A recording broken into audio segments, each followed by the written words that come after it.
Selamat malam pemirsa setia On The Spot. Segmen Now and Then pada malam hari ini akan membahas tentang sejarah dan perkembangan media massa. Pemirsa, pernahkah Anda membayangkan bagaimana rasanya jika hidup tanpa media massa? Banyak orang yang akan merasa kesulitan dan jenuh. Hal ini bukan tanpa alasan. Sebab sejak ribuan tahun lalu, media massa telah dipergunakan halayak untuk menghubungkan semua orang dari berbagai belahan dunia.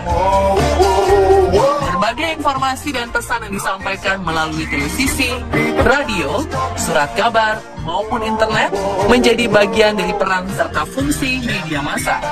Di era digital seperti sekarang ini, informasi mengalir begitu deras. Kita mudah mengakses informasi.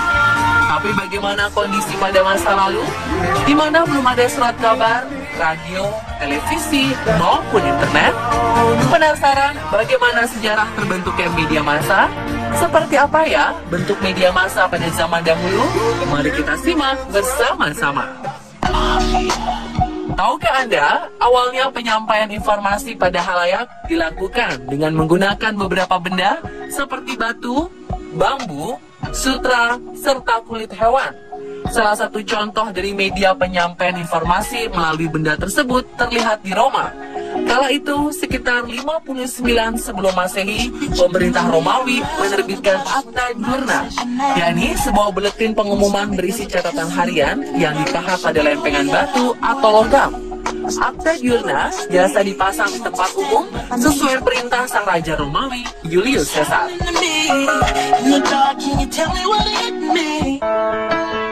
Selanjutnya pada abad ke-8, sekitar tahun 713 dan 714 Masehi, perkembangan media massa mulai terjadi di negara Cina. Kala itu, dinasti Tang yang sedang memimpin Cina menerbitkan berita pemerintahan mereka melalui Kaiyuan Zhabo, yakni sebuah buletin pengumuman yang ditulis tangan pada selembar kain sutra. Kemudian perkembangan media massa terlihat semakin pesat kala kertas ditemukan di Cina.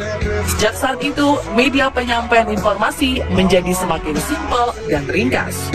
Tidak berat dan susah dibawa seperti saat menggunakan batu ataupun bambu, serta tidak mahal seperti saat menggunakan kain sutra. Perubahan demi perubahan pada media penyampaian informasi semakin terlihat kala ilmuwan Jerman Johann Gutenberg menemukan mesin cetak pada 1450. Penemuan kertas dan mesin cetak inilah yang pada akhirnya membuat surat kabar berkembang sangat pesat, terutama di negara-negara bagian Eropa. Sejak saat itu, berbagai surat kabar pun mulai bermunculan di berbagai negara.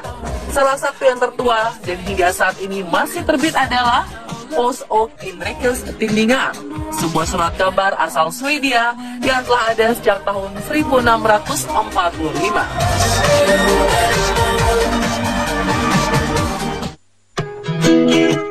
Hingga akhirnya perkembangan media massa semakin tak terbendung saat radio dan televisi mulai ditemukan. Sejak itu, informasi tidak hanya disebar melalui tulisan dan gambar dua dimensi, melainkan juga melalui suara dan gambar bergerak. Dan kian lama, media elektronik berkembang semakin canggih dan tak tertandingi. Berita yang tadinya membutuhkan waktu berhari-hari untuk disiarkan, berubah menjadi sebuah siaran langsung. Era media elektronik seperti radio dan televisi tampaknya sudah berlalu. Seiring dengan berjalannya waktu, lahirlah era media digital yang memungkinkan setiap orang dapat memperoleh informasi dengan mudah dan cepat. Salah satu perangkat yang paling sering digunakan untuk mengakses media digital adalah smartphone. Di zaman yang sudah sangat modern seperti sekarang ini, hampir semua orang di berbagai belahan dunia menggunakan smartphone. Bukan hanya sebagai alat komunikasi, perangkat ini juga mampu menyediakan beragam informasi dari media-media online maupun aplikasi berita.